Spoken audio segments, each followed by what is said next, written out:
Vamos chegar diante de Deus nesta hora, invocando a sua presença, que o doce Espírito ilumine o nosso entendimento, que o nosso coração se abra e sejamos uma terra fértil, onde a palavra é semeada, germina, produz o seu fruto. Boa terra. Pai,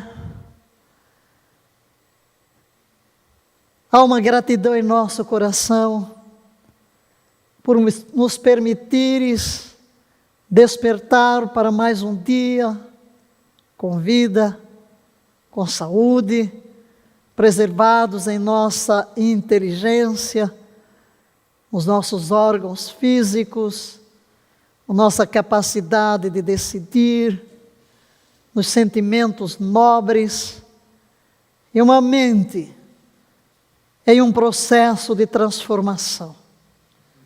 Abrimos-nos ao mover do Teu Espírito, da Tua Palavra.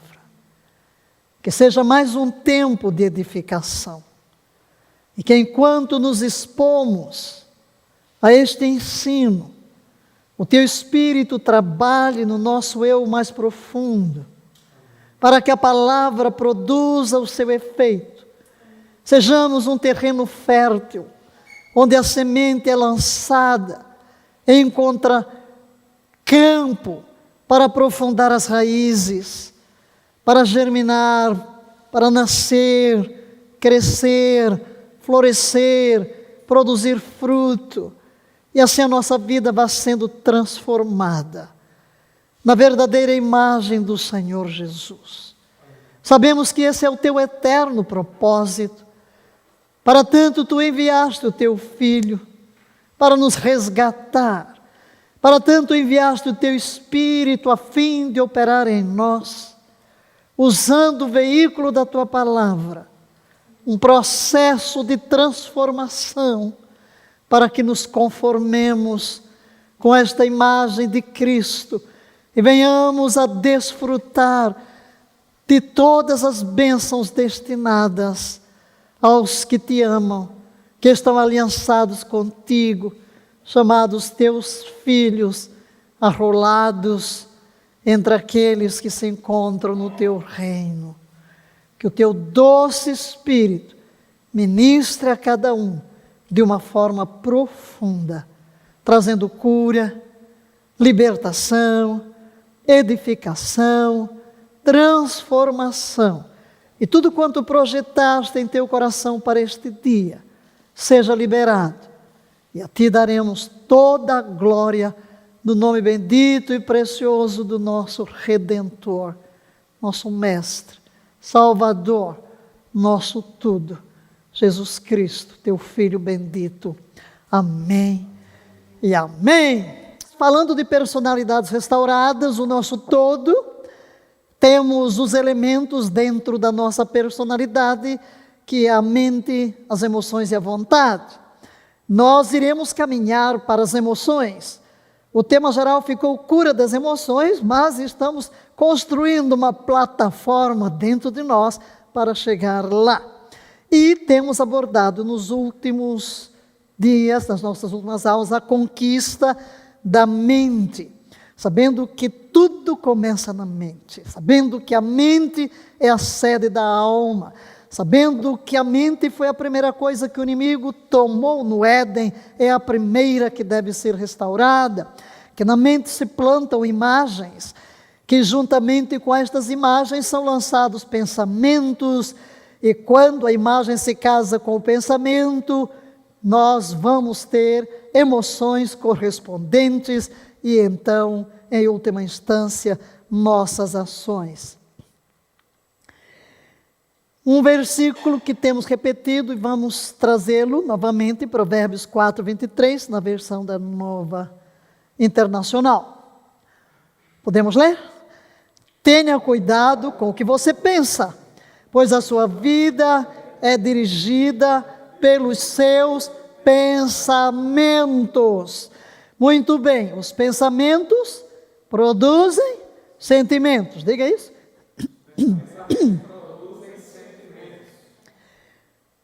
Mas chegamos ao ponto na nossa aula passada de trazer o que realmente importa e onde está o segredo da mudança. Leia o que está na tela. Nossa vida começa como uma nova criação em Cristo. Vamos entender isso. O nosso novo nascimento. O versículo que trazemos como base para falar de nova criação, 2 Coríntios 5,17, leiamo-lo. Portanto, se alguém está em Cristo, é nova criação. As coisas antigas já passaram. Eis que tudo se fez novo. Estar em Cristo é uma completa novidade de vida.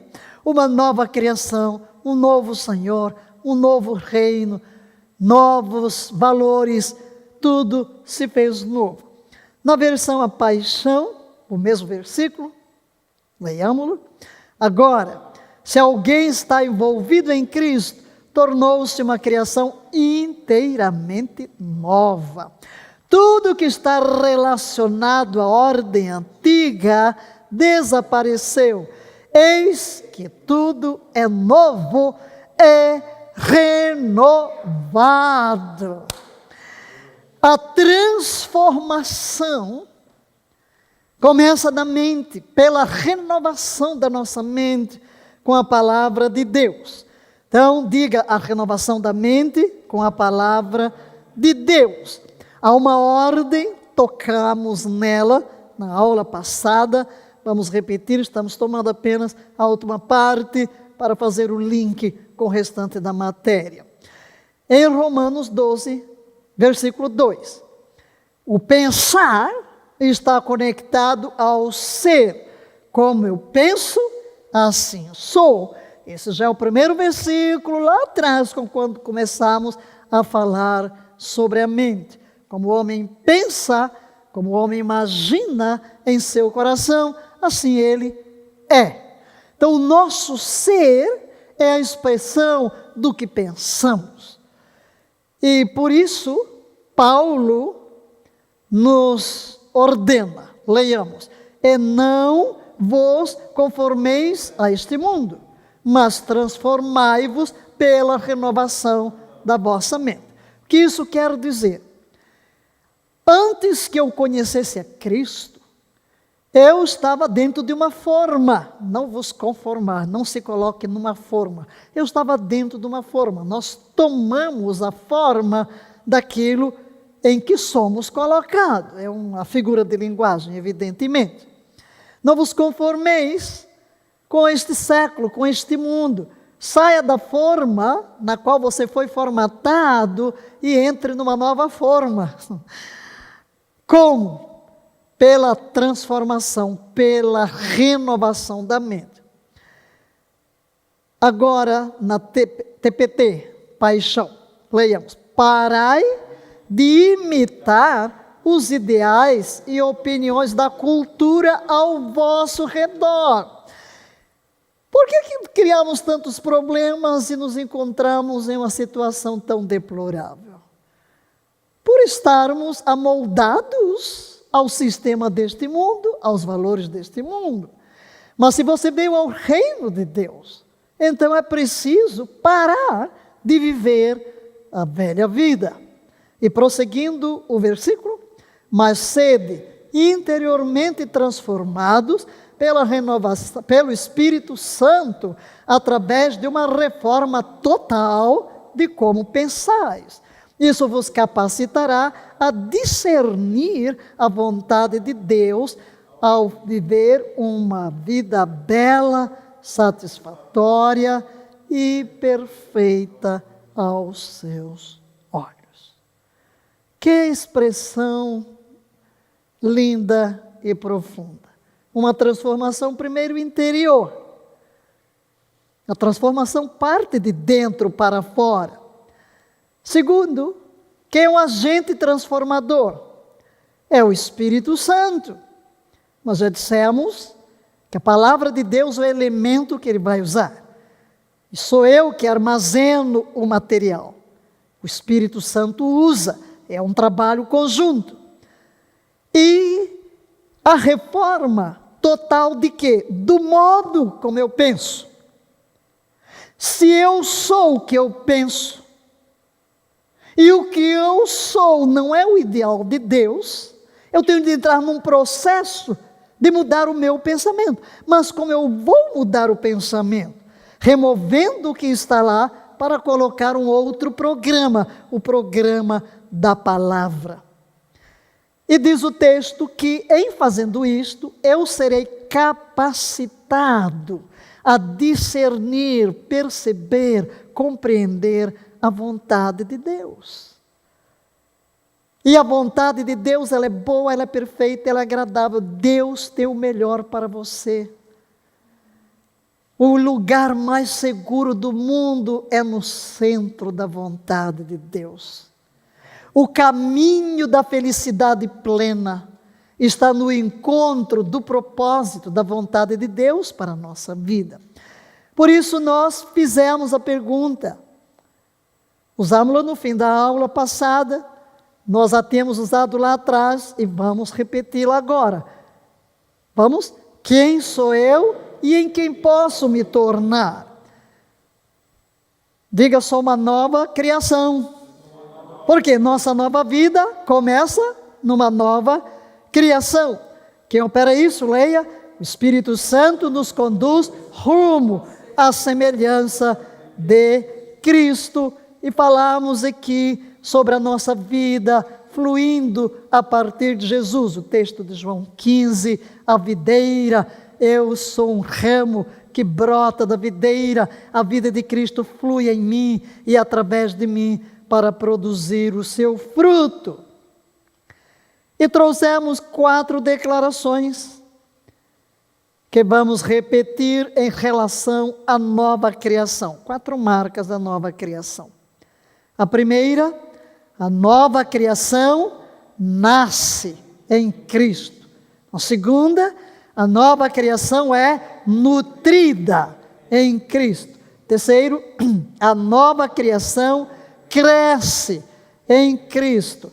E quarto, a nova criação ministra em Cristo. Leia apenas os verbos que se encontram em azul. Nasce, nutrida, cresce e ministra. Muito bem.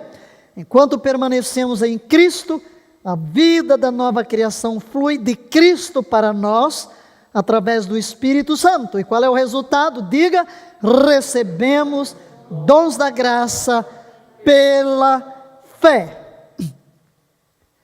Leia, por favor. A justiça de Cristo, sua paz, gozo, amor, autoridade, poder e até mesmo a mente de Cristo. Que maravilha! Quando você vem a Cristo, isso tudo se lhe torna disponível. Mas tenho que lhe dizer algo, nada é automático. Em Cristo tudo é colocado à nossa disposição. Você crê? Ok, você diz sim. Mas às vezes não passa de um assentimento intelectual. Não adianta eu crer ou concordar com uma doutrina. Preciso transferi-la na experiência. Segundo aos Coríntios 2,16, leia, porque quem conheceu a mente do Senhor para que possa instruí-lo, mas nós temos a mente de Cristo. Que declaração extraordinária!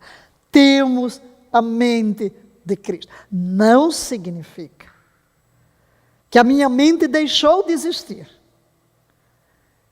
para se transformar na mente de Cristo. Não, não, não. Eu sou uma personalidade. Minha mente está aqui. Ela precisa ser renovada. Ocorre que o Espírito de Deus que veio viver dentro de nós é o Espírito de Cristo. Então a mente de Cristo se expressa através do Espírito de Cristo. Então diga, a mente de Cristo é residente em mim. Temos a mente de Cristo, é residente em mim. E se eu tenho a mente de Cristo residente em mim, na pessoa do Espírito Santo, aí é onde eu vou submeter a minha mente, que precisa de transformação e renovação, a mente de Cristo, para que eu vá me assemelhando cada vez mais com Ele no meu modo de pensar. Vamos ao mesmo versículo, na versão Paixão. Pois quem já conheceu intimamente a mente do Senhor Yahvé o suficiente para se tornar seu conselheiro? Cristo sim, isto é, Cristo sim. E nós possuímos as percepções de Cristo. Muito bem, queridos. Agora, nesse processo de transformação, eu preciso remover algo para substituir. É uma mudança de paradigmas. Mas você só passa por uma mudança de paradigma quando você tem outra coisa para colocar no lugar, um outro pensamento. Você tem uma determinada atitude por causa de um paradigma. Mas de repente um outro pensamento vem. Você toma conhecimento de outra coisa e muda o paradigma. Por falar em paradigma, ontem eu estava ouvindo um médico, especialista em medicina genômica, e mostrando como o Criador criou tudo perfeito, especialista no estudo das células e falando de células, transformações e depois o que a gente faz, né? E se eu reconhecer que Ele é o Criador, então eu vou obedecer o Criador, fazer as coisas conforme o Criador me orienta, em relação ao alimento, em relação a tudo. Mas aí ele quis dizer, você precisa mudar de paradigma. Ele perguntou, você sabe o que é paradigma? Aí ele disse, é difícil definir, ele é coreano. Ele disse, mas eu vou contar uma história que aconteceu na Coreia do Sul. E eu me lembrei agora, eu vou contar também, para ilustrar aqui o que queremos dizer por uma mudança. Ele falou, né, o pessoal oriental, coreano, todo mundo muito disciplinado, gosta da ordem, mas num trem, no metrô, entrou um senhor com umas duas crianças, e esse senhor ficou lá olhando para longe, totalmente desligado, parecia que estava fora de tudo, e essas crianças começavam a empurrar um outro, a gritar, a pular, a fazer barulho, e todo mundo estava já olhando, pensando, mas por que o pai não põe esses meninos em ordem? E nada, e ele parece que não via nada, e todas as pessoas começaram a se incomodar, a criticar aquele homem. Finalmente o senhor que tinha uma bengala, pegou a bengala e deu um toque na perna dele. E ele se voltou e disse, o que foi? Ele disse, o que foi? O senhor não está vendo como é que os seus filhos estão? Fazendo a maior bagunça aqui, o senhor não faz nada. Oh, desculpa, eu não percebi. Sabe, eu estava tão longe. Hoje a minha esposa saiu de casa e estava bem. Eu recebi um telefonema no hospital de que ela teve um ataque. E quando eu cheguei lá, minha esposa estava morta. E então eu só estou voltando em casa para pegar as coisas e tratar do sepultamento. E é por isso que eu estava tão distante. E as crianças que tomaram conhecimento, talvez estão ajeitadas. Perdão, eu vou tomar conta delas. Aí eu pergunto, o que é que vocês acham que todas as pessoas que ouviram a sua história, será que mudaram de atitude? Claro. Por que mudaram de atitude? Agora todo mundo, claro, ninguém vai mais criticar, todo mundo está com compaixão. Porque essa atitude daqueles passageiros mudou em relação a este Senhor. Porque mudou o pensamento ao tomar conhecimento de uma outra realidade. O julgamento primeiro estava a ver com o paradigma de uma sociedade ordeira. Então, Mas agora o comportamento estranho, por causa de outras circunstâncias, mudou a forma de pensar e de agir. Mudança de paradigma é isso. Você tinha na sua mente uma realidade, uma visão das coisas, e julgava tudo por aquele prisma. Mas agora você está sendo convidado a restaurar a sua alma inteira, todo o seu ser, sua mente, suas emoções, sua vontade. Mas para que haja uma mudança, você precisa tomar conhecimento desse novo, para remover a atitude anterior, a informação anterior e construir uma nova. Por isso, nós queremos apresentar 30 verdades que transformam. Olhando para a sua identidade, olhando para quem você é em Cristo, olhando para o que Deus projetou que você e eu sejamos, quem sou eu hoje, mas em quem posso me tornar. Talvez comparando o que eu sou hoje com as 30 verdades que vamos apresentar, possa haver uma longa distância. No entanto, temos diante de nós um alvo e temos uma verdade, como Deus nos vê. Como Deus nos vê. E o que Deus projetou para você e para mim, Ele nos dá recursos necessários para que cheguemos lá. Ele nos dá o Espírito Santo. Ele nos dá a sua palavra. Não vamos elaborar sobre as declarações. Cada uma delas demandaria uma aula, mas apenas para que você tome conhecimento de verdades. Todas elas estão baseadas em textos bíblicos. Leia, você vai ler, porque você vai guardar. Primeiro, nova criação.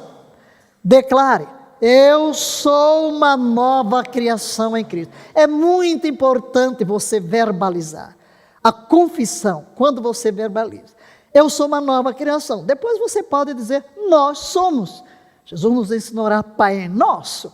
Então, eu personalizo para mim, eu sou, e depois nós somos uma nova criação. Não vamos fazer isso agora, só estamos dizendo o modo como você depois pode repetir. E repita isso.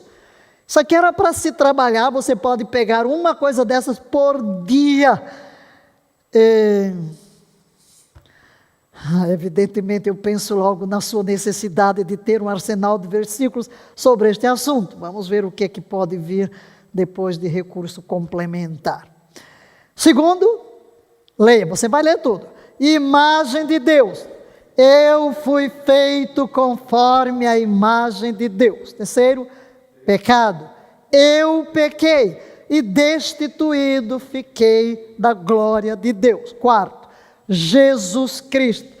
Jesus Cristo é o Senhor de todos. 5. O evento de Cristo, o evento, o acontecimento. Está consumado, está completa, a obra está realizada. 6. Arrependimento. Eu me volto do meu caminho para Deus e para o seu caminho. 7. Salvação pela graça através da fé. Sou salvo pela graça através da fé. 8, perdão. O perdão é completo em Cristo, mas frequentemente operado ao longo do tempo. O perdão perdoa. Eu sou perdoado e vou perdoar. 9, andar pela fé. Ando por fé e não por vista. 10, santidade. Sou tornado santo pela graça através da fé. 11, cheio do Espírito. Sou cheio do Espírito e andarei no Espírito. 12, identidade cristã. Sou completo em Cristo. 13, autonegação e carregar a cruz. Nego-me a mim mesmo e tomo a minha cruz. 14, confiança no Senhor. Eu confio no Senhor e não na minha própria razão. 15, vida cristã, a força e a habilidade, tudo posso através de Cristo. 16, transformação. A transformação começa pela mudança do meu pensamento e arrependimento. 17, vitória. Sou um vencedor e mais que vencedor em Cristo. 18, batalha espiritual. resisto o diabo e ele foge de mim. 19, vencendo diariamente, venço o mal com o bem. 20, o amor nunca falha. Eu amo a Deus e o próximo com todo o meu ser. 21, resistindo em Deus. Está consumado. 22, serviço. O maior desejo é ser servo de todos. 23, o futuro. Eu tenho uma bendita esperança e futuro. 24, ação de graças. Darei graças e bendirei em todo tempo. 25, dar é melhor dar do que receber. 26, cura divina. Vai, a tua fé te salvou, me tornou completo. 27, propósito divino. Todas as coisas cooperam para o bem. 28, nosso pão diário. Permanecei em mim, eu permanecerei em vós. Sem mim, nada podeis fazer. Oração, orai sem cessar. Missão, ide. Fazei discípulos que, por sua vez, façam discípulos. O Espírito do Senhor está sobre mim para pregar as boas novas. Aleluia! Está aí um exemplo, e estão aí 30 temas sobre os quais podemos refletir e começar a assimilar. Muito bem. 5 passos para renovar sua mente. 5 passos. Primeiro, leia, peça ao Senhor para guardar e direcionar a sua mente. Senhor, coloco a minha mente diante de Ti, Espírito Santo. Guarda minha mente e direciona minha mente. Dependo de Ti, ilumina os olhos do meu entendimento. Tira o véu dos meus olhos, dá-me espírito de revelação. Então, orar, pedindo a Deus. Segundo, reconheça a fonte de pensamentos autofocados e destruídos. Falamos longamente sobre isso. Dos pensamentos automáticos, dos pensamentos negativos, pensamentos mal cheirosos. Reconheça a fonte. Onde está a fonte destes pensamentos autofocados, autodestrutivos? Eu preciso reconhecer para colocar isto diante de Deus. Em terceiro lugar, substitua o pensamento autofocado por uma mentalidade focada em Deus. Estamos concluindo a nossa parte de pensamento, trazendo estes princípios importantes. E, em quarto lugar, descanse na verdade de que você é aceito em Jesus. Descanse. Agora, uma pergunta. Como reconhecer que a mente é livre? Qual o padrão de Deus para a mente do seu filho? Como eu posso saber que a minha mente é liberta? Vamos responder com alguns itens. Primeiro, leia. Os pensamentos sujeitos a Cristo. Primeira coisa, alguém de mente livre tem os seus pensamentos sujeitos a Cristo. Como está em 2 Coríntios 10, 5. Derribando raciocínios e todo baluarte que se ergue contra o conhecimento de Deus. E, leia o que está grifado, levando cativo todo pensamento à obediência de Cristo. Segundo, mente em linha com o Espírito recriado. A mente de Cristo é residente em mim. Então, quando a minha mente começa a se ajustar, começa a se alinhar com a mente de Cristo, através do Espírito que em mim habita, é um sintoma de mente livre. Leiamos Romanos 8, 5 a 8. Os que são habitualmente dominados pela natureza pecaminosa, colocam suas mentes nas coisas da natureza pecaminosa. Mas aqueles que são habitualmente dominados pelo Espírito, colocam suas mentes nas coisas do Espírito, porque ter a mente dominada pela natureza pecaminosa é morte, mas ter a mente dominada pelo Espírito é vida e paz, porque a mente dominada pela natureza pecaminosa é hostil a Deus, pois ela não se sujeita às ordens da lei de Deus, nem é capaz de fazê-lo. Portanto, todos quantos estão na esfera da natureza pecaminosa não são capazes de agradar a Deus. Esta é a versão de Wuest. Então vejam só onde eu coloco a minha mente. Se eu tenho uma mente livre, a minha mente está voltada para o Espírito Santo, para a palavra de Deus. E assim a mente de Cristo começa a se manifestar no meu modo de pensar. Terceiro, uma mente livre para se concentrar, perceber, lembrar, raciocinar, compreender. Falamos aqui da passividade da mente. A mente prisioneira. Agora, uma mente livre, você é livre para pensar, perceber, raciocinar, recordar. Por isso você pode estudar, você pode memorizar, você pode se expor a níveis, conhecimentos, a capacidade que nós temos, que Deus nos deu, de usar a nossa mente para criar, para projetar, a criatividade, glória a Deus. Então isso é outro sintoma de mente livre. Deus nos fez seres inteligentes. Então toda mente sadia tem esta capacidade. Amém? Glória a Deus. Vamos entrar agora à conquista da vontade. Vamos entrar para um novo campo, a vontade que é, na realidade, o martelo que bate a decisão. Ponto-chave, algo tão precioso que Deus nos deu, a habilidade de escolha, de decidir, enfim. Paulo fez uma declaração e nós colocamos aqui, nesta imagem: posso todas as coisas naquele que me fortalece. Vamos começar à vontade fazendo esta declaração, tomando posse dessa realidade. Se você está em Cristo, diga: posso todas as coisas naquele que me fortalece. Outra vez. Posso todas as coisas naquele que me fortalece. Há uma versão que diz: eu sou todo suficiente em Cristo.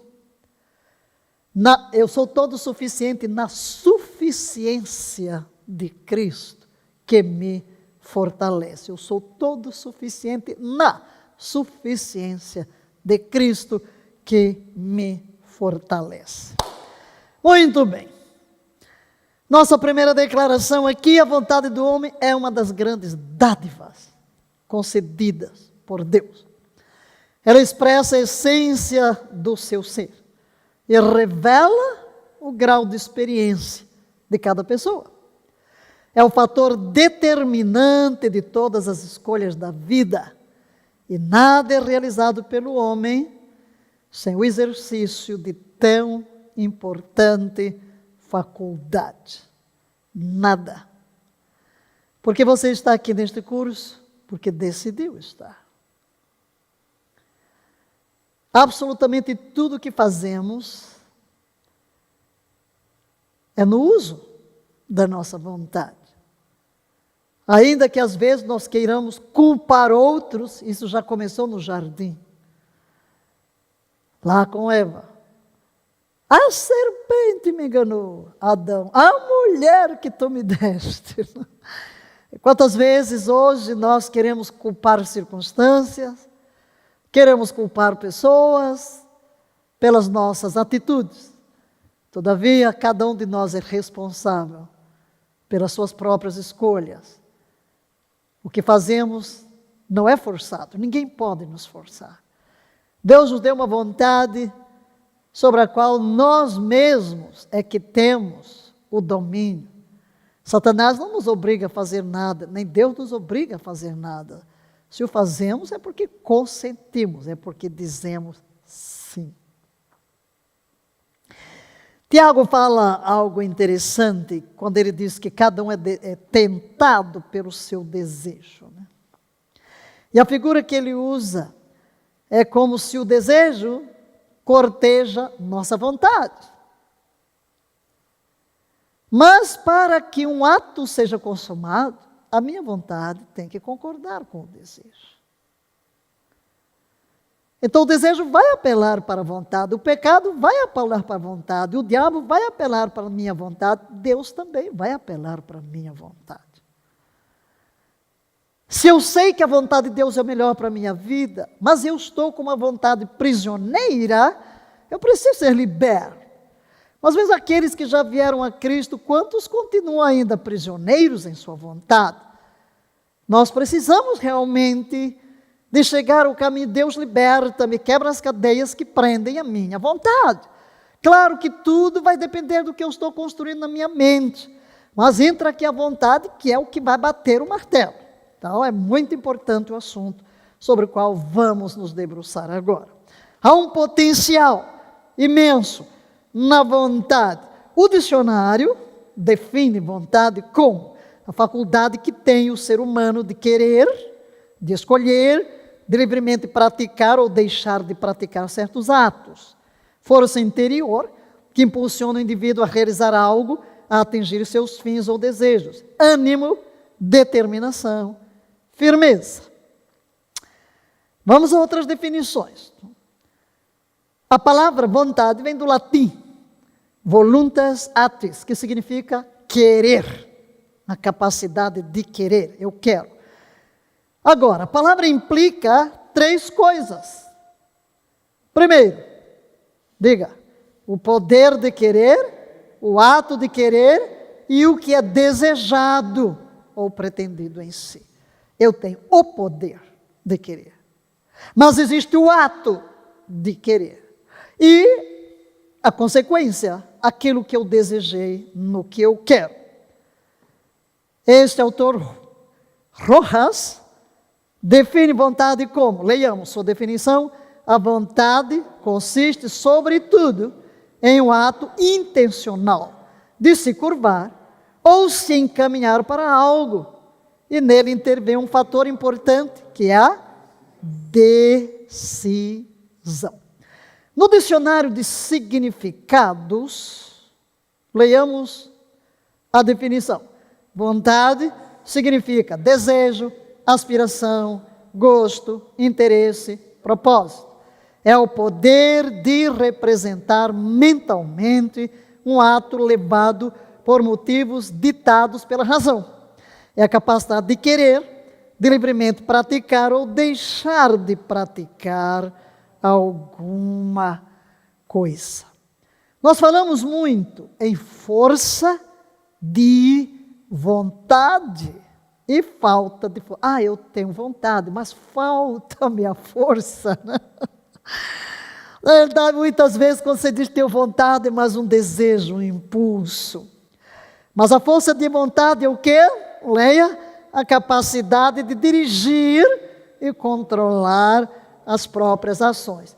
O que esse menino está fazendo aqui não é brincadeira, né? Determina muita força de vontade você passar aí entre estes. Mas enfim, vamos avançando. Para a psicanálise, é interessante olhar, né? Porque já falei aqui que a ciência vem ultimamente aprofundando-se. Primeiro vieram os filósofos, né? Os filósofos com toda a sua filosofia, mas agora vem a psicanálise, e vem tantas ciências modernas tentando entender o pensamento, a vontade, analisar aquilo que faz parte da nossa natureza humana. Então não é diferente em relação à vontade, e vamos trazer algum comentário da psicanálise com respeito à vontade. A ponta do iceberg da atividade mental. Na realidade, os pensamentos e os atos estão, muito interessante isto, determinados por uma força que não é a da vontade, e sim do inconsciente. O inconsciente também é responsável pelos chamados atos falhos. Que são atos falhos. A pessoa se propõe conscientemente a fazer algo, mas acaba realizando uma ação muito diferente da proposta. Ou aqueles que querem colocar seu empenho no trabalho, por exemplo, mas acabam se ocupando de outras coisas. enquanto deveriam estar trabalhando. Quantas vezes você e eu desejamos fazer algo e terminamos fazendo outra?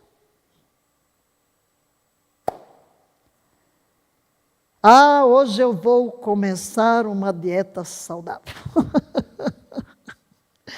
Vou eliminar o açúcar, vou eliminar o chocolate, vou eliminar a gordura, eu preciso perder alguns quilinhos. Aí chega uma pessoa amiga e ele traz aquele bolo de chocolate. Eu quero começar hoje uma dieta saudável. Mas quando você olha para aquele bolo, há um desejo inconsciente. Você nem tem consciência. Eu quero é comer até ficar cheio. E o que você faz? Come. Os pouquinhos que estão aqui já disseram, vou comer. Aí você diz, minha vontade é fraca. Né? Então a psicanálise chama isso de o inconsciente. Você não sabe, você então vai fazer o que tem vontade. Para a psicanálise, então, a vontade não é uma força, e sim a expressão de um desejo inconsciente. Somente quando uma pessoa é coerente com seu desejo, surge a vontade. Se não for assim, a vontade o trai. Deixa eu voltar ao caso do bolo. Evidentemente, eu tenho uma alimentação saudável. Não adianta você chegar aqui com o bolo mais vistoso do universo. Ele não me tenta. Não me tenta porque eu sou coerente. O meu desejo de ter uma vida saudável é coerente com os meus atos. Então, se existir algum desejo inconsciente, já lidei com ele há séculos. Não há nada que me faça transigir. E, na realidade, o seu próprio organismo. Então, você educa, tudo é educável, não é verdade? Por isso, há planos que sempre são adiados. Ok, aqui vai tocar todo mundo. Todos nós. Não é? Porque, às vezes, aprendemos a ser fortes e vencer numa área e noutra não. Por quê? Às vezes queremos fazer algo, outras coisas que surgem no caminho. Então a nossa vontade não se traduz em ação. Fazemos planos, decisões de mudança que nunca são tomadas.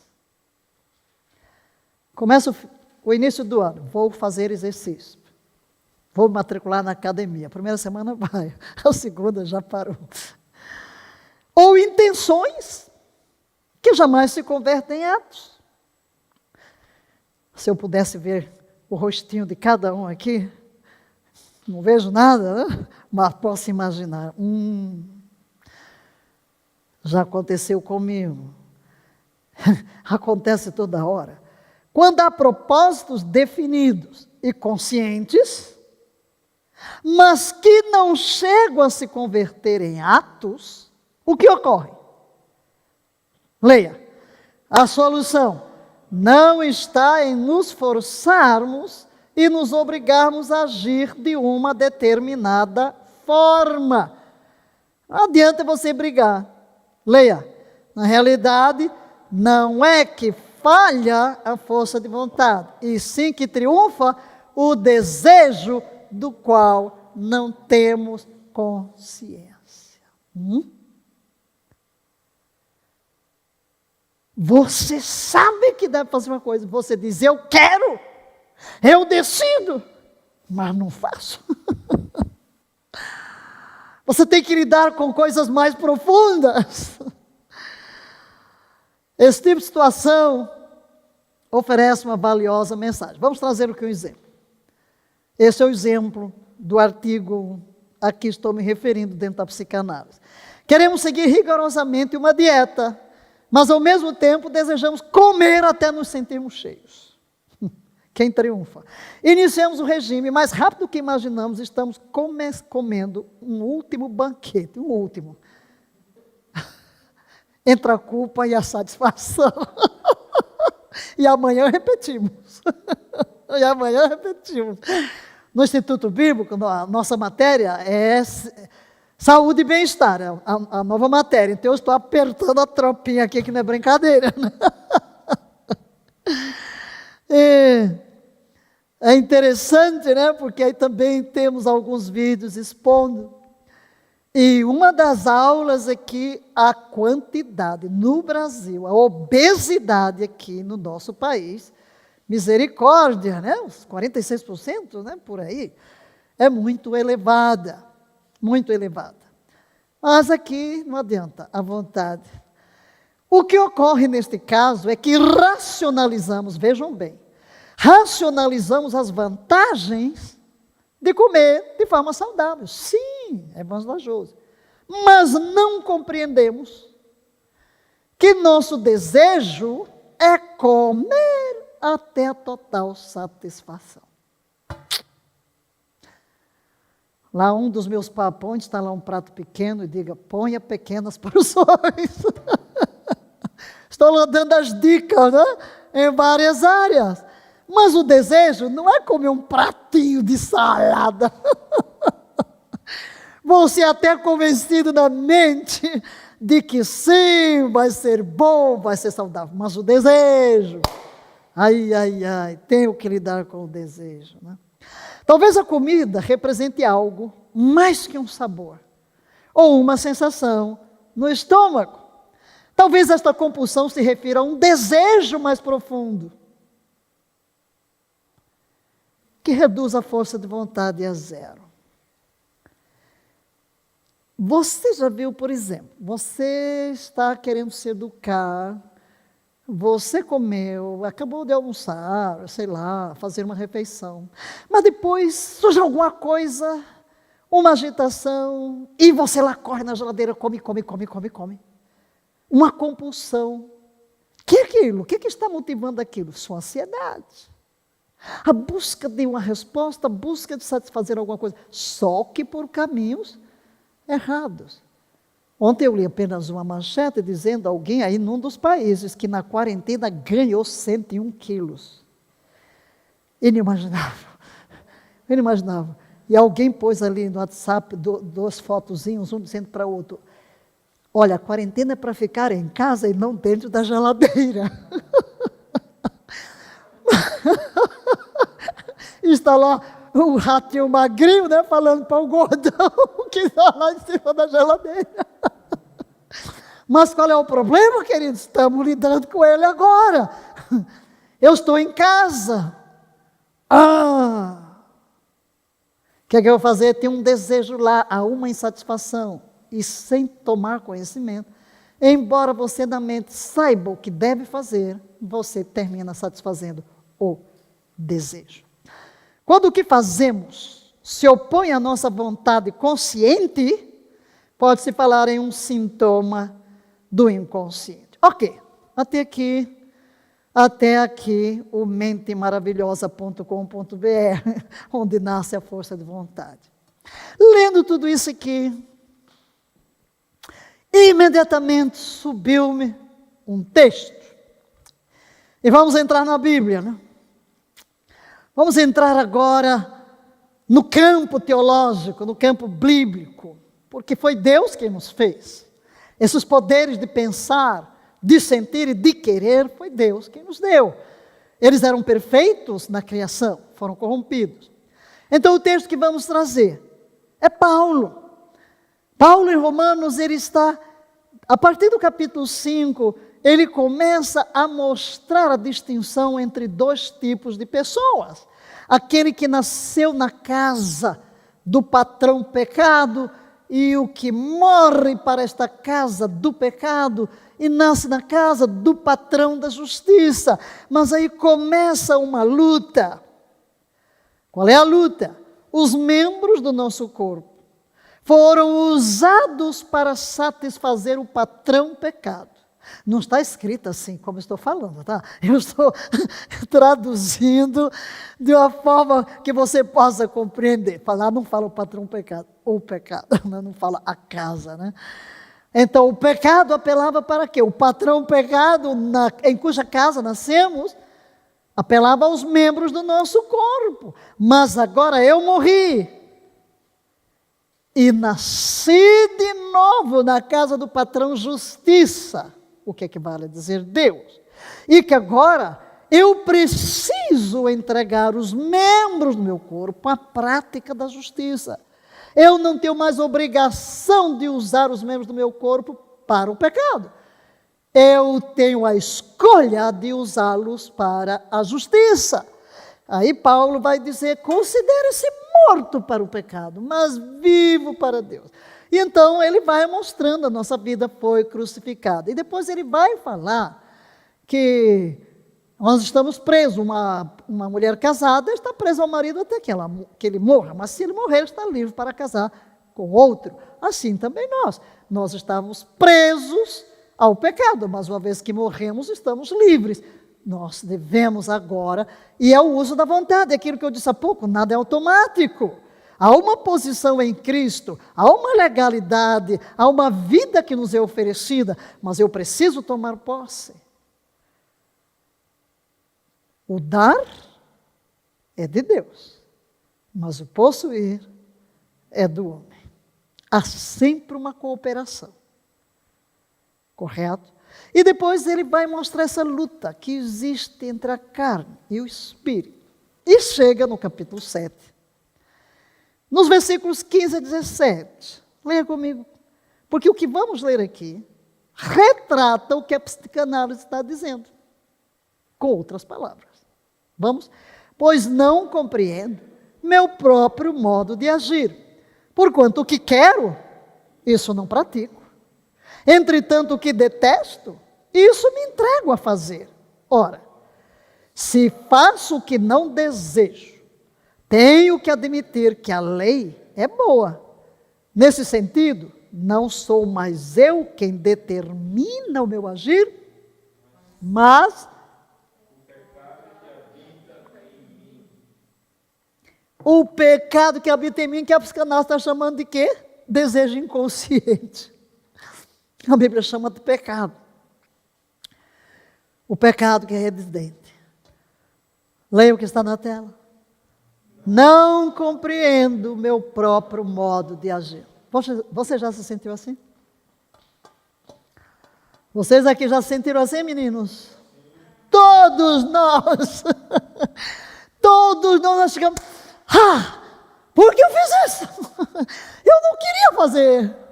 Eu não quero fazer. E eu termino fazendo. Ok, vamos avançar com o texto. Só que os versículos seguintes, nós vamos usar a versão TPT. Já viram que eu gosto dela, né? Para algumas coisas, nem para tudo. Vamos então? Pois sei que nada de bom vive na carne da minha humanidade decaída. Guarde bem isso. Nada de bom vive onde? Na carne da minha humanidade decaída. O homem decaído. Pensa aí, porque daqui a pouco vamos elaborar sobre a vontade. Nosso assunto é a vontade, mas precisamos compreender, porque é a verdade que nos liberta. Conhecereis a verdade. Por isso precisamos nos aprofundar. Ok? Prosseguindo, os anseios de fazer o que é certo estão dentro de mim. Que anseios são esses? Quando eu nasço de novo, há um anseio dentro de mim, de fazer o bem. Mas a força de vontade não é suficiente para realizá-lo. Ok? Todo mundo está se identificando. O que Paulo está retratando? A pessoa sem Cristo. Aí você vai dizer, mas eu me converti e me encontro na mesma situação. É por causa do que eu falei. Nós precisamos conhecer para realmente buscar o caminho da apropriação, da liberdade que nos é oferecida. Verso 19, leiamos.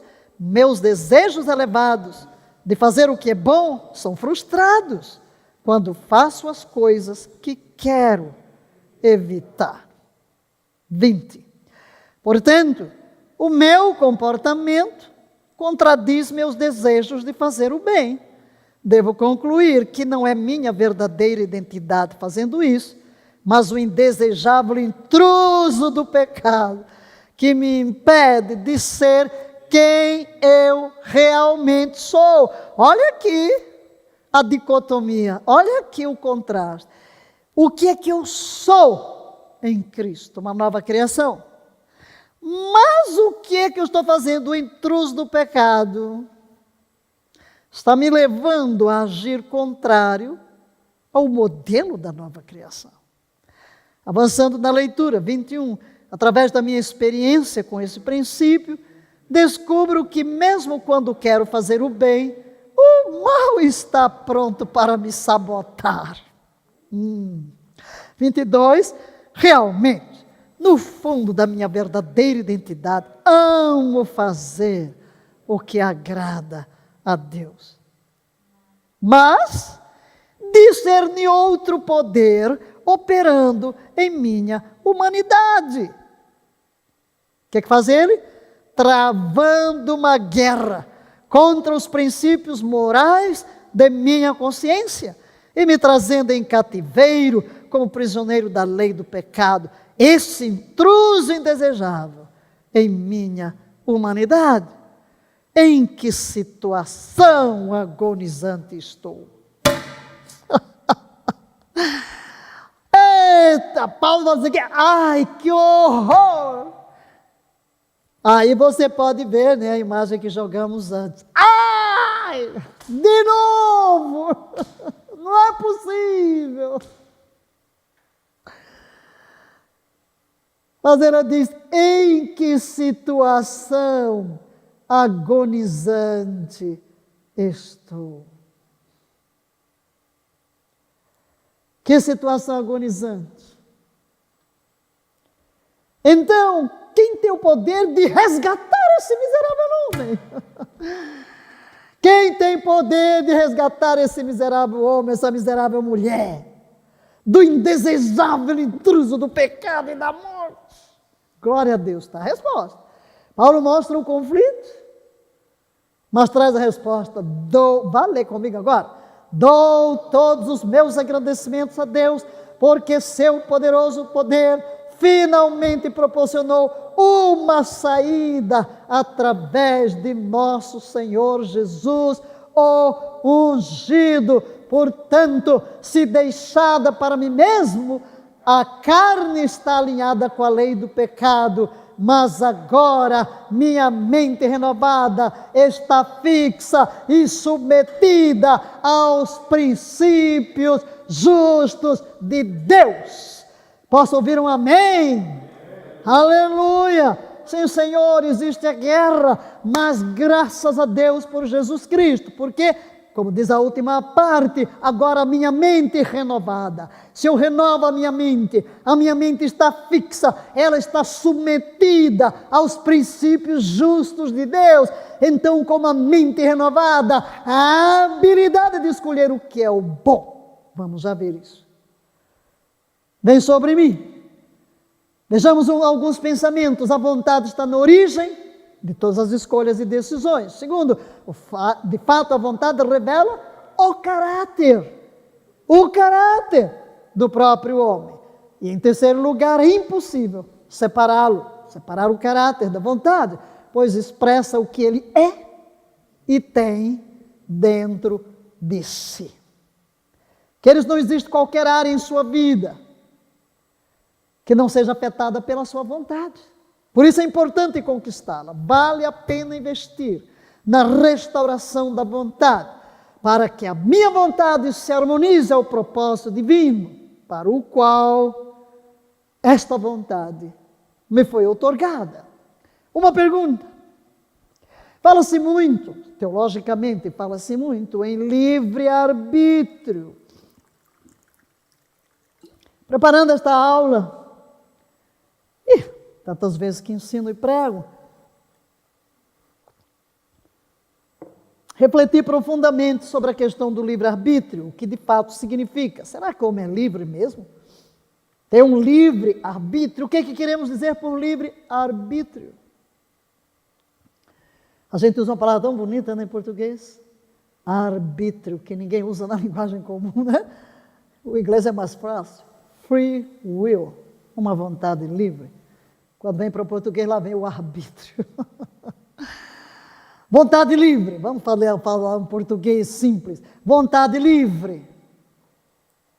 Será que a nossa vontade é livre? Pelo que acabamos de ver, temos um sério problema com a nossa vontade.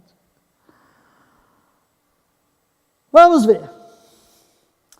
Podemos ter o poder de escolher. Sim, temos o poder de escolher. Mas somos finitos. Não podemos escolher tudo que queremos. Podemos? Eu quero fazer o depósito de 1 milhão no banco. E você tem o dinheiro? Se você não tem, não adianta querer. Você não pode. Somos criaturas finitas e, portanto, limitadas e vinculadas à lei ou às leis da criação. Há leis. Então há um limite. Dizemos que temos a capacidade de escolher e decidir apenas quando? Quando acrescentamos que a nossa capacidade está dentro de limites. O que é chamado livre-arbítrio? Na realidade, significa fazer o que você quer fazer e agir da maneira voluntária e não forçada. Então vamos pensar neste sentido e aqui vamos deixar logo uma definição. O que é a vontade livre? Vontade livre é isso. Você faz o que quer fazer de modo voluntário, ninguém o forçou. O que quer que seja. Você está ouvindo esta aula porque quer ouvir. Ninguém forçou. É voluntário. Então você está lançando mão de uma vontade, nesse sentido, livre. Para ser livre, uma pessoa deve poder escolher o bem ou o mal? Uma pergunta que vai surgir. Porque nós acabamos de ouvir o apóstolo Paulo mostrando como é que as coisas ocorrem dentro do ser humano. Para ser livre, eu posso ser livre para escolher o bem e o mal.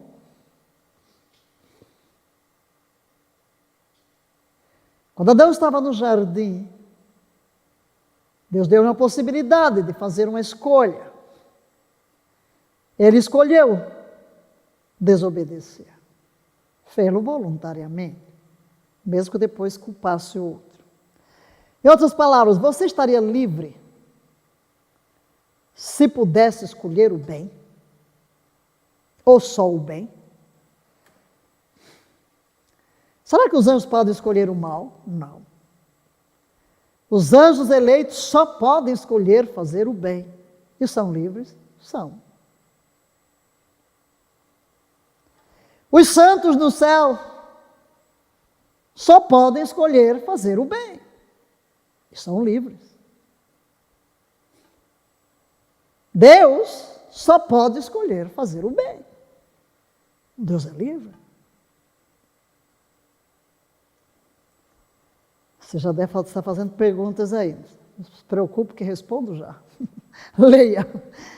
Isto está apenas dizendo que seres pessoais escolhem, desejam, decidem e agem de acordo com a sua natureza.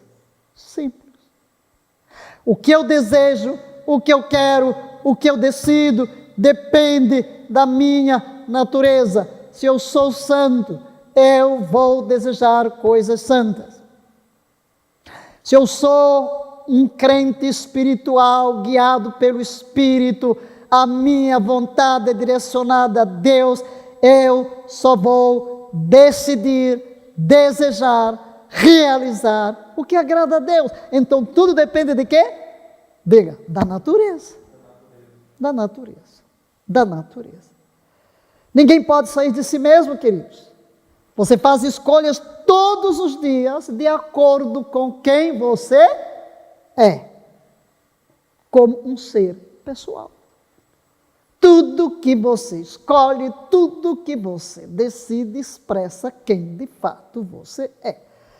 Se você pode apenas escolher fazer o bem, porque tem uma natureza santa como Deus, então você é verdadeiramente livre. Amém? Se você só pode fazer o mal por ter uma natureza maligna, então você não é livre. Ser verdadeiramente livre é ter uma natureza que me impele a fazer a vontade de Deus, porque para isto eu fui criado. O que é um verdadeiro ser criado à imagem de Deus? O que é que Deus criou? O que é que Deus projetou? Por que que Jesus veio? Porque mandou o Espírito Santo e a revelação para restaurar o que caiu, para que o meu pensar, o meu sentir e o meu querer sejam a expressão de quem Deus é. Sua natureza manifesta em mim. Então, eu só vou desejar fazer o bem, fazer o que é bom, com uma natureza livre. Você vai dizer, e agora onde é que eu me encontro? Paulo fala de que tem crente carnal, crente espiritual, não é o nosso assunto, enfim. Mas vamos aqui expor a nossa vontade a Deus, ao Espírito Santo, mas antes de qualquer coisa, claro, precisamos nascer de novo. É confuso usar a palavra livre para descrever as pessoas que a Bíblia diz que estão escravas do pecado. Então, alguém sem Cristo, na realidade, não é livre, não tem uma vontade livre. Por quê? Porque a sua vontade se inclina sempre para o mal.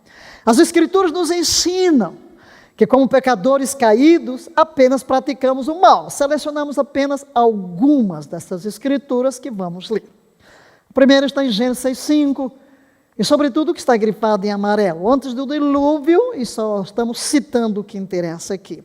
Toda a motivação dos ideais que provinham das suas entranhas era sempre e somente inclinada à prática do mal. A natureza caída, pecadora, tem uma inclinação para praticar o mal, decidir fazer o mal. Jeremias 13:23, o profeta, há uma pergunta feita aqui por Jeremias, vamos ler? Pode o etíope mudar a sua pele? Pode o leopardo alterar as suas pintas? Assim também podeis vós fazer o bem, estando tão habituados à prática do mal?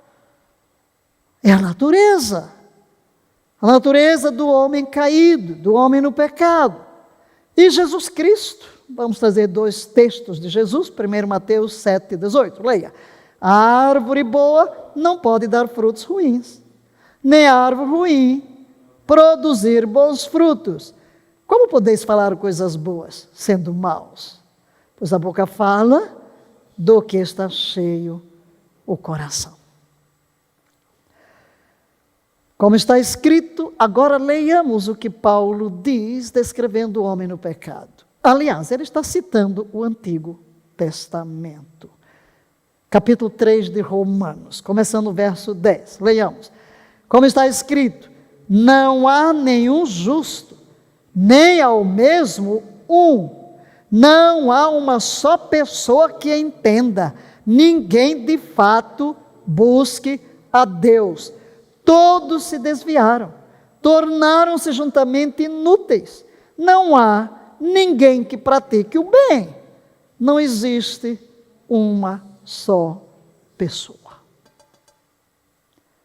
Uma pergunta: o que é um bom ato? O que é fazer o bem? Paulo diz que ninguém faz. A Bíblia diz que o homem está no pecado, nem sequer pode fazer. Toda a inclinação, toda a sua natureza. Não adianta você querer forçar. O que é isso? De acordo com a natureza. É algo que está dentro de nós. Nós não podemos ser outra pessoa. Conta essa história de um caçador que pegou um ovo de águia lá numa montanha e levou para casa e colocou junto com os ovos da galinha no quintal. E nasceu a águiazinha junto com os pintinhos. E aquela águiazinha nunca viu nada senão galinha e pintinhos. Mas a natureza da galinha é para viver no quintal, ciscando. A natureza da águia é para alçar voo às alturas. Ainda pequenina aquela águia, nunca viu uma águia na vida, mas de repente uma águia sobrevoa e como que acorda dentro daquela águiazinha, a natureza, ela estica as asas e vai embora, nunca mais volta. Por quê? É a natureza. É a natureza. Todos nascemos em pecado. Davi já diz, em pecado me concebeu minha mãe.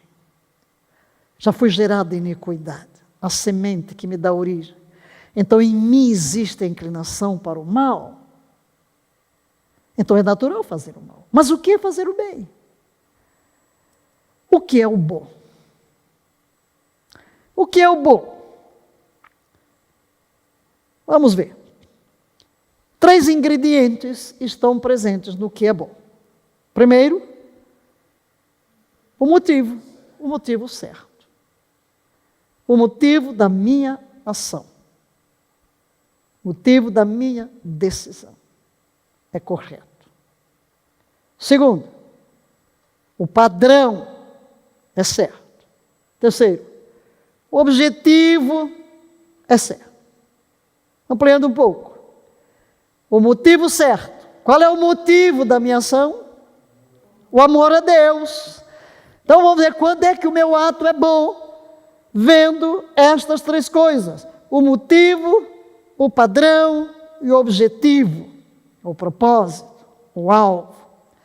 Meu motivo para determinada ação é o amor que eu tenho a Deus. Eu amo a Deus, logo eu quero obedecer a Deus, eu quero agradar a Deus, não por medo, mas por amor. A motivação é o amor, às vezes em coisas tão simples.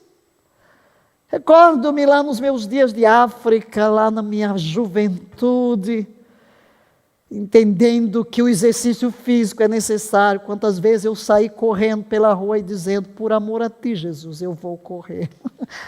Eu precisava me dizer isso para poder ter a disciplina. Por amor a ti, eu vou correr. Sim, para as mínimas coisas, por amor a ti, porque tu me chamaste, porque tu me deste um ministério, e se eu não cuidar do corpo, eu não terei saúde, eu não terei energia, eu não terei longevidade. Então, a sua motivação e tudo quanto fizerdes, fazei-o como ao Senhor, a Cristo Jesus servis. Motivo. Segunda coisa, o padrão. Qual é o padrão da minha atitude, do que eu estou decidindo? É aqui, queridos, a lei de Deus. O padrão é aqui, o que é que a Bíblia me ensina? E a Bíblia tem padrões para tudo, padrões de higiene, padrões de alimentação, padrões para a mente, para a alma, para o espírito. Este é o padrão, é a lei de Deus, os 10 mandamentos, tudo está aqui na palavra. Então o meu padrão de atitudes, de decisões, está aqui. E em terceiro lugar, o objetivo, a glória de Deus. E tudo quanto fizerdes, fazei-o para a glória de Deus. Então o que é bom é o que tem um motivo correto. Diga, repita, é o que tem o motivo correto, que é o amor a Deus. É o que tem o padrão correto, que é a lei de Deus. E o que tem o objetivo correto ou certo, que é a glória de Deus. Muito bem.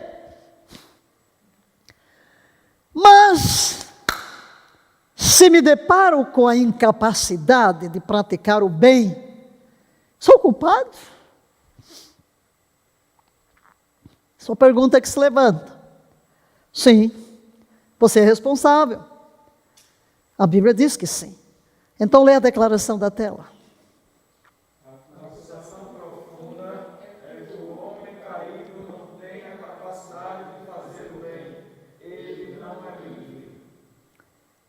Então, quando você analisa Paulo, você chega a essa... E quando você analisa, uau, eu não tenho capacidade de fazer o bem. Claro que o homem na queda tem capacidade de praticar o mal. Aliás, toda a sua inclinação é voltada para o mal. Mas a Escritura responsabiliza. Ele não tem a capacidade de querer fazer o bem. Sua natureza e coração são maus. Essa é a realidade que temos que encarar hoje.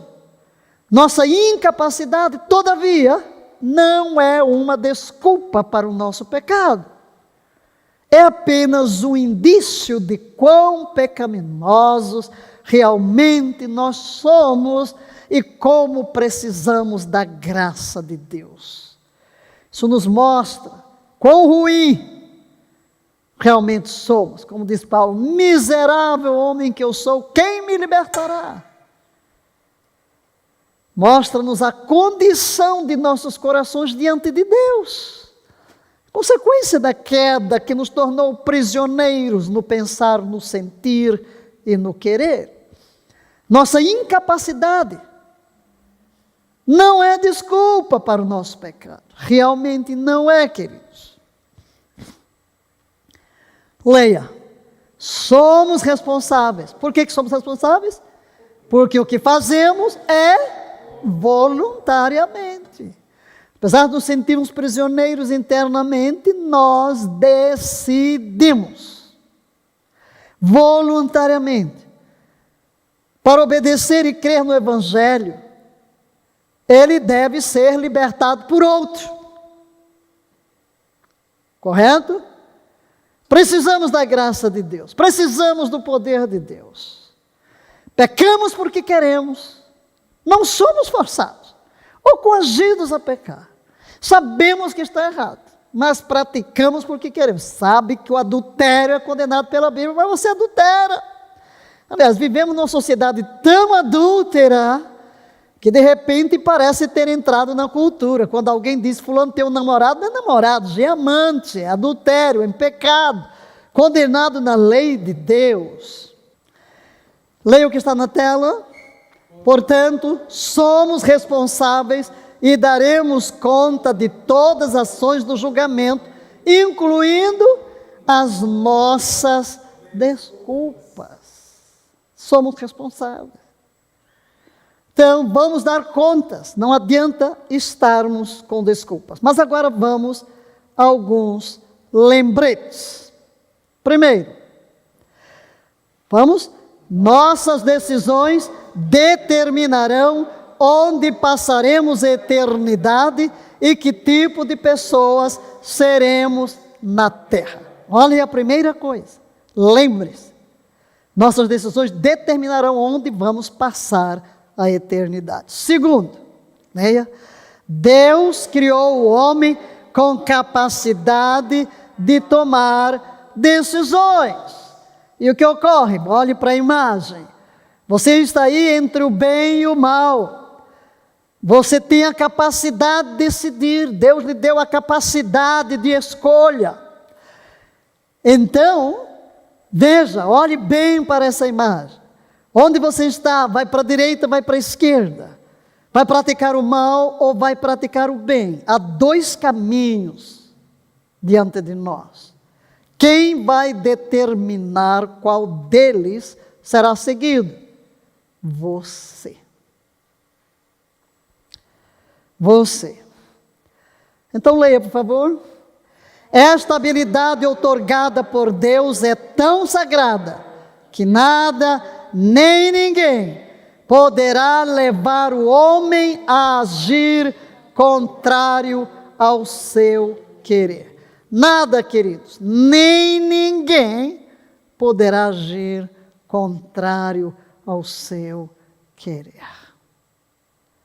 Você é responsável. Em terceiro lugar, leia, o homem permanece no pecado pelo uso de sua vontade livre. Ninguém pode referir-se a Outra vez, o homem permanece no pecado pelo uso de sua vontade. Ninguém pode eximir-se da culpa de viver contrário a Deus. Está claro isso, queridos? Você decide.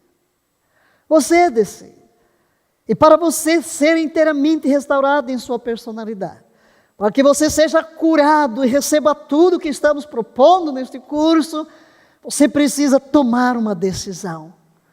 Você se sente amarrado, como Paulo descreve, mas em Cristo há um poder para quebrar estas cadeias e colocar dentro de nós a inclinação para o bem. Em quarto lugar, a vontade do homem é seu eu real. Ela está na origem de todas as escolhas e decisões. E a maior tragédia que o homem pode cometer é não usar esse privilégio divino. É abrir mão desse privilégio. E usar esse privilégio para a sua autodestruição. Portanto, leia a declaração da tela. A vida espiritual começa com uma escolha. A vida espiritual começa com uma escolha. E diria, a permanência no caminho é possível pela reafirmação desta escolha. Lemos a palavra de Deus, o exemplo que temos em Jesus, Lucas 22, 42. Ele está prestes a ser levado ao Calvário. Ele agoniza no Getsêmani. Ele sofre os terrores da morte. Sua alma entra em profunda angústia. Ele sabe o que será. E o pavor de Jesus ali não tem a ver simplesmente com uma dor física, ou mesmo dor moral, a vergonha que será exposto, mas a separação do Pai. Tornar-se pecado em nosso lugar. Ser separado de Deus. Mas olha a oração de Jesus, leiamo-la. Pai, se queres, passa de mim este cálice. Contudo, não se faça a minha vontade, mas a tua. Queridos, aqui não está presente, ou não tem uma ideia da ausência de vontade própria. Fazer a vontade de Deus não é a ausência da nossa vontade própria, mas é a disposição de abrir mão da vontade própria a favor da vontade de Deus, porque o amamos, porque sabemos que Ele tem o melhor, e porque quando Deus coloca diante de nós a possibilidade dos caminhos, escolher o seu é vida, é liberdade, é felicidade plena. Porque quando você conhece a natureza de Deus, o amor de Deus, você sabe que sempre Ele tem o melhor. Conquistar a vontade, leia o que está na tela, é alcançar a plena liberdade para rejeitar o mal e seguir o bem, a verdade, o caminho proposto por Deus. Porque estamos começando com o elemento espiritual da vontade. Porque se não houver uma experiência com Cristo, sua vontade estará sempre inclinada para o mal. E para você receber uma restauração completa, vai ter que abandonar o que está lhe destruindo. Começando com os pensamentos negativos. O homem é uma criação moral de Deus. Por isso é que ele é responsável, livre, dotado de poder de escolha. Pode perfeitamente rebelar-se contra o domínio do pecado e tomar a decisão irrevogável de a semelhança de Jesus poder dizer, e vamos dizer com Jesus, João 4,34, a minha comida é fazer a vontade do meu Pai que me enviou e realizar a sua obra. Entregamos-nos a Jesus por uma escolha, uma decisão. Nossa entrada no caminho da salvação passa por uma tomada de decisão. Você já fez essa escolha? Você já tomou esta decisão? Você pode olhar no seu passado e lembrar-se aquele dia em que você tomou conhecimento de que Deus o amou, Deus a amou. Chegou o momento que você reconheceu: sou pecador perdido, não posso salvar-me a mim mesmo. E você olha para a cruz e reconhece que Jesus ali tomou o seu lugar. Sim, Jesus, reconheço, era o meu pecado, morreste o meu pecado, levaste a minha maldição, a minha culpa, pagaste o preço da minha redenção. Tomo hoje uma decisão.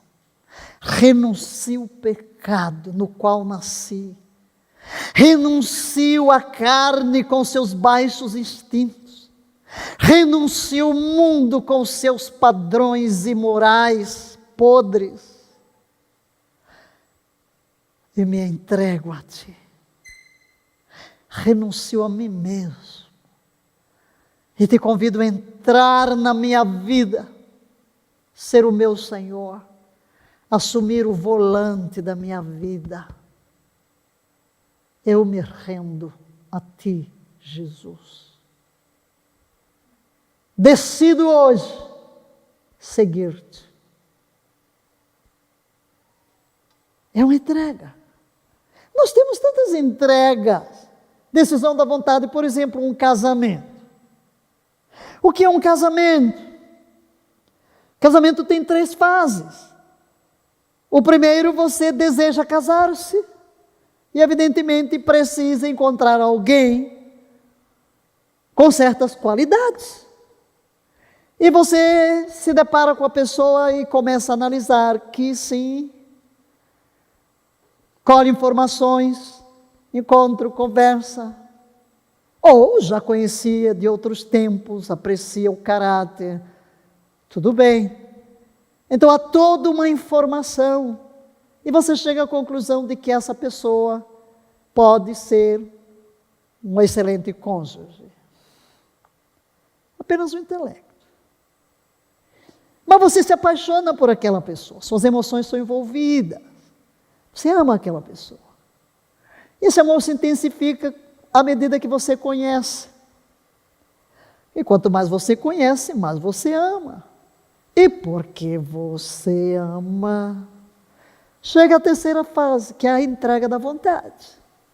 Sim, casar-se é tomar decisões de renúncias, de vontade. Você decide o quê? Sair da casa do seu pai, sair da sua independência, da sua vida de solteiro. Uau! Sem muitas preocupações. Mas você decide. Os dois comparecem diante do padre, diante do pastor, diante do juiz. E houve a célebre pergunta: você recebe fulano como seu esposo ou como sua esposa? Sim. Aquele sim, na realidade, é uma entrega da vontade. Você usa seu direito de escolher. Para escolher, abrir mão de um mundo de coisas, para unir a sua vida a outra pessoa e viver uma vida comum. Sua vida será completamente diferente a partir daquele momento. Você não é mais independente. Sua vontade se casou com a vontade do outro. Vão morar onde houver o acordo. E tantas coisas que estão envolvidas. Vir a Cristo é isso, é um casamento com Cristo. Realmente é uma aliança de um vínculo onde não há possibilidade de divórcio. Você começa a ouvir de Cristo. Uau, você sabe que é o Redentor, você sabe que é pecador, e você ama Jesus, e você decide: Jesus, eu abro mão de tudo, eu me caso contigo, eu te digo sim para sempre, vou seguir-te, tu és o meu Senhor, farei tudo em concordância contigo, vou te consultar, não terei mais uma vida independente, tu és o meu Senhor. Okay? Você se lembra que já fez essa decisão? Se não, é preciso. Porque é aqui que começa a vida. A nova criação começa com esta decisão, onde você pode marcar a data. Talvez você tenha tido uma experiência, não lembra. Eu lembro muito bem, daqui a pouco completo anos, 23 de junho de 1963. Entrei no meu quarto, ali naquela noitinha. Eu disse, Senhor Jesus, de hoje em diante, eu te seguirei. É uma decisão. A partir daí, sim, você tem um elemento. Você tem o Espírito Santo. Você é uma nova criação. Então há força em seu espírito, há poder para uma vontade livre. E você já viu o que dissemos aqui. A vontade só é livre para escolher o bem.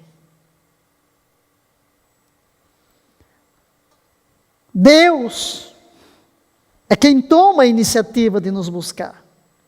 Mas somos nós que respondemos, decidindo aceitar ou rejeitar a sua oferta de amor. Você sabia que Deus não vai mandar ninguém para o inferno? É você quem determina. Pausa para refletir. Deus não mandará ninguém para o inferno. O que Deus fez foi prover a redenção em Cristo.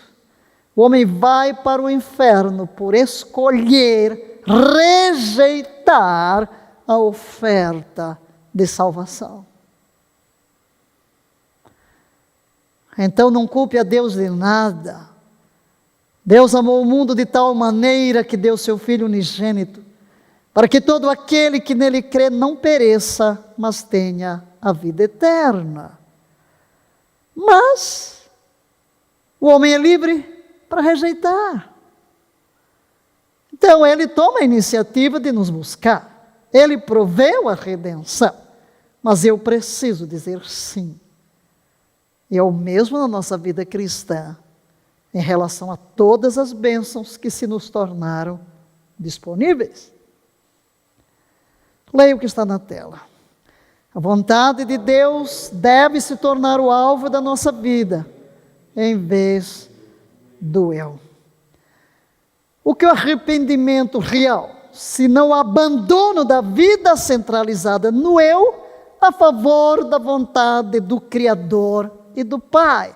É isso que ocorre na conversão. Eu me arrependo de controlar a minha vida, de seguir o meu caminho, de tomar as minhas próprias decisões, uma vida centralizada em mim, uma vida egoísta. Eu sou o meu próprio Deus, eu sou o centro, eu renuncio isto e me rendo a Deus. Entrego a minha vontade e a vontade do meu Criador. E aí quando vem a salvação, leia, a salvação liberta o homem de sua vontade, emanada de um eu independente de Deus, que quer seguir o seu próprio caminho, sem perceber que isto leva à destruição. Há uma libertação, queridos. Não é que você tenha que lutar no momento em que você se rende a Cristo. Surge dentro de você uma fome de Deus, um desejo de agradar a Deus, um amor à palavra. Você quer mais, você quer compreender, você quer entender, você busca, você ora, você jejua, você está sendo atraído ao mover do Espírito de Deus dentro de você. Você tomou, foi voluntário. Mas há uma transformação, há uma inclinação para o bem. E com a inclinação vem a força de Deus. A vida espiritual é mais do que emoções e intelecto. Considere estes itens que vamos julgar aí agora. A primeira coisa é esta. A vida espiritual é mais que emoções e intelecto. Segundo, Deus quer a salvação da nossa vontade. Salvação implica em libertação, implica em cura. E essa é a nossa proposta no assunto que ora debatemos. Estaremos em condições de analisar dois caminhos, reconhecer qual é o melhor e poder decidir a favor deste. Dois caminhos, a vontade de Deus e a minha. Leia, por favor, o que está em branco. A vontade salva, restaurada ou conquistada. É aquela que é livre para escolher e seguir firmemente o caminho de Deus. A união com Deus implica em harmonia. Esta harmonia envolve uma identidade. Identidade com Deus, na visão, nos princípios, nos valores, na vontade. A vontade do homem unida à vontade de Deus. Vamos entrar neste campo. A vontade do homem unida à vontade de Deus. Leia, por favor. Quando a vontade do homem se une à de Deus, a consequência natural é o quê? Obediência. Obediência. Se eu rei da minha vontade, Pai, o que tu queres? E Ele revela. A minha concordância se expressa na minha obediência. Um só coração com Deus. Logo, Deus se torna o supremo bem, subono, o supremo bem da nossa vida. Nosso amor maior. Nosso amor supremo. Nosso amor sem rival. Desobediência significa simplesmente o quê? Rejeitar a vontade divina e seguir a minha própria vontade. Mas, se a obediência é fruto da união com a vontade do Pai, e a desobediência é a alienação da mesma, o resultado na destruição da alma é inevitável. Para seguir-se o caminho de Deus, temos que desistir das nossas próprias escolhas e orar, seja feita a tua vontade. Foi assim que Jesus nos ensinou a orar. Da união com Deus, diga, brota um único coração. Haverá uma harmonia entre a vontade do homem e a vontade de Deus. Orar, seja feita a vontade de Deus, e você pode olhar para esse gráfico da cruzada estudantil e profissional para Cristo, onde o eu está no centro, simbolizando o trono. Eu chamo mais o volante. Eu gosto de falar de nós como... Porque aqui não temos rei, então às vezes não entendemos a linguagem de trono. Mas o carro, quem está no volante? Para onde vai o carro? Para onde dirige o motorista? De qualquer maneira, pense aí no assento do seu carro. É o eu. Para onde vai o carro? Onde eu determino, pelas estradas esburacadas, por quaisquer caminho. Cristo está fora. Cristo está fora. Mas não faça provisão para o eu. Não deixe o eu aí no centro. O eu é cruel. Ele nunca se dá por satisfeito. O eu terá que encontrar o caminho da cruz. Eu preciso sair desta cadeira. Eu preciso colocar a cruz. Jesus precisa vir para o centro. Como disse o mestre em Mateus 10:38. Leia, por favor. Quem não toma a sua cruz e não segue após mim, não é digno de mim. E o que é tomar a cruz? É desistir de si mesmo, abrir mão da sua independência e da vontade pecaminosa, rendendo-se e rendendo a vontade incondicionalmente a Deus. Isso, todavia, não significa aniquilar a vontade. É uma rendição voluntária. Diga, rendição. Rendição voluntária e consciente. Deus não anula a nossa vontade. Eu rendo a minha vontade de uma forma voluntária e consciente. Paulo diz, e vamos dizer com Paulo, não mais eu, mas Cristo vive em mim. Olhemos agora para a vontade como sensor dos pensamentos. Nós falamos aqui tanto da mente, não fique. Quem é que vai dizer se o pensamento fica ou não fica? A vontade. Quem vai censurar os pensamentos? A vontade. Quem vai agasalhar um pensamento? A vontade. Quem vai lançar fora? Quem vai abortar? Entra aqui a vontade. A vontade é o sensor dos pensamentos. Nosso subconsciente é um reservatório de experiências passadas. Eu tinha isso aqui já escrito há muito tempo, antes de ler o artigo que mencionamos aqui, sobre os desejos inconscientes. Claro, né? O nosso subconsciente tem reservatório de experiências passadas que estão influenciando o nosso desejo, estas coisas inconscientes, para a mente, para a vontade, para as emoções. Tudo é igual. Há muita coisa armazenada. Não acontece que muitas vezes coisas do passado aparecem nos sonhos? Você sonha com o passado ou não sonha? Estão lá dentro. Estão lá dentro. Memórias que ficam lá dentro do inconsciente, que nos afetam. E qual é a estratégia do inimigo? Usar o que está armazenado no porão do inconsciente. Ou mesmo, né, do subconsciente, lá na nossa alma, para nos combater. Torna-se necessário, então, uma vontade livre, para que seja um tipo de sensor dos pensamentos gerados de tais experiências. Preciso que a minha vontade seja livre, senão ela não vai ser um sensor fidedigno, para saber, uau, isso está sendo afetado. Uau, esse pensamento aqui não. Este sentimento aqui não. Quando o inimigo usa o subconsciente para projetar pensamentos em nossa mente consciente, estamos diante de uma guerra declarada contra nós. A vontade terá que resistir, leia, a vontade terá que resistir e pôr fora de ação esses pensamentos, cujo propósito é minar nossa resistência e afastar-nos da comunhão com Deus. Você vai precisar dessa vontade livre agora.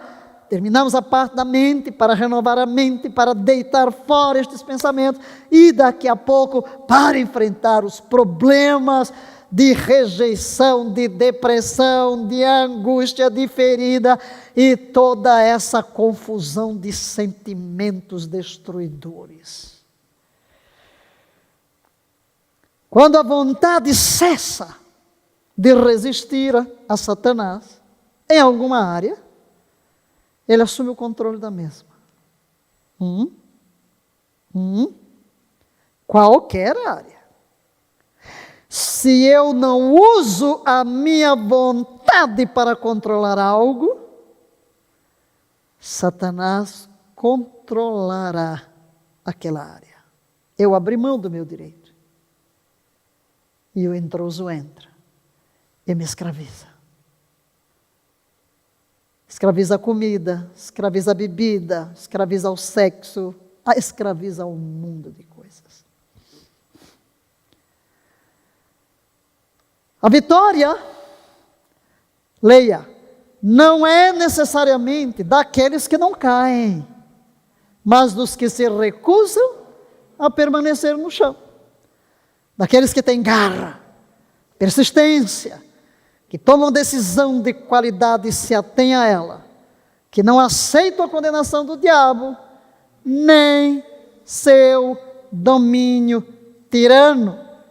Satanás não tem condições de destruir o servo de Deus que aprende a lançar mão da sua vontade para seguir o caminho proposto por Deus. Coloque isso no seu coração. Satanás não pode vencer. A renovação da mente traz força à vontade e liberta do jugo Entendeu? Vamos repetir isto. A renovação da mente. Esta renovação operada em nossa mente pela palavra de Deus. E lembre-se, querido, quando eu pego a palavra, trago a minha mente, memorizo, medito nela, confesso-a, proclamo-a, decreto. O que está ocorrendo no mundo espiritual, que é muito real? O Espírito Santo foi quem inspirou esta palavra. Esta palavra está carregada de poder e vida. Há poder na palavra.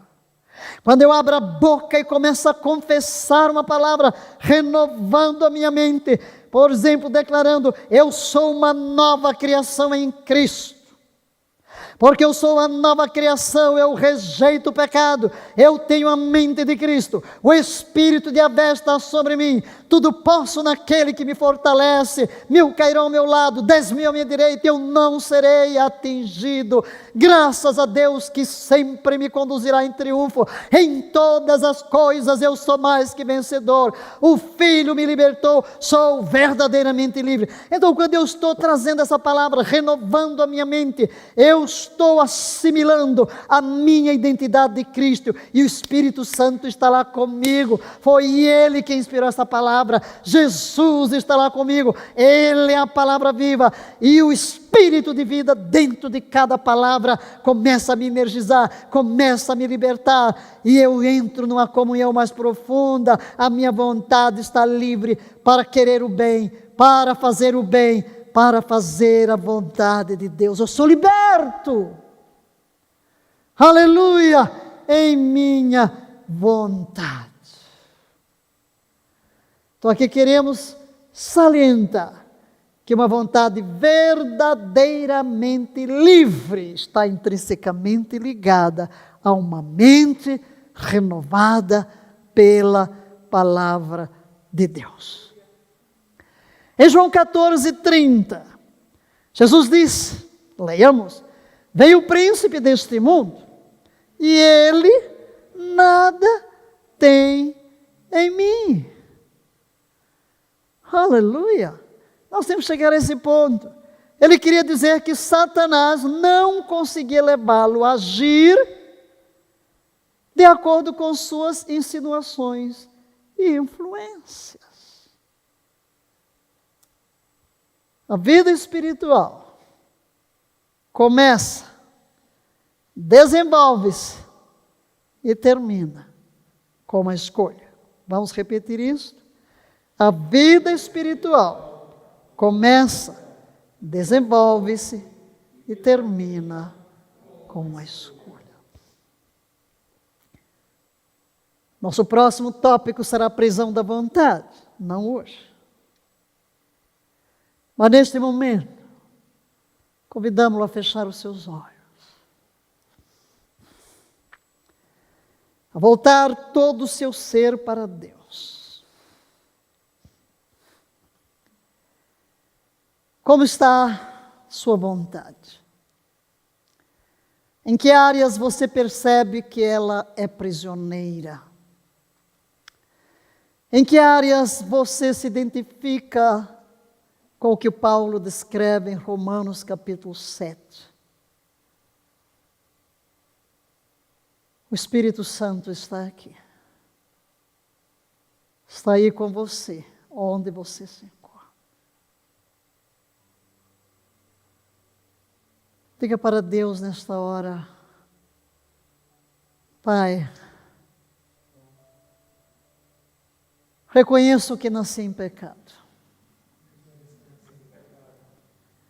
que fui concebido em iniquidade, trouxe em mim a natureza pecaminosa, inclinada para o mal, que esse intruso chamado pecado me escravizou, e de repente o bem que eu sei que devo fazer não faço, e o mal que detesto é exatamente o que eu pratico. Eu venho a Ti hoje, Pai, como alguém que um dia ouviu a Tua palavra e tomou uma decisão de seguir Jesus, de entregar a vida a Ele.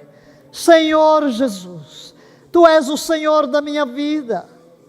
Eu Te entronizei em meu coração, mas quero confessar e pedir perdão por todas as vezes que não desenvolvi a comunhão contigo, que não reguei a permanência em Ti. E por isso tantas vezes eu me sinto escravo, e eu entro em contradição, não seguindo a Tua vontade, nem mesmo a minha, porque o meu espírito recriado sempre deseja andar na Tua presença.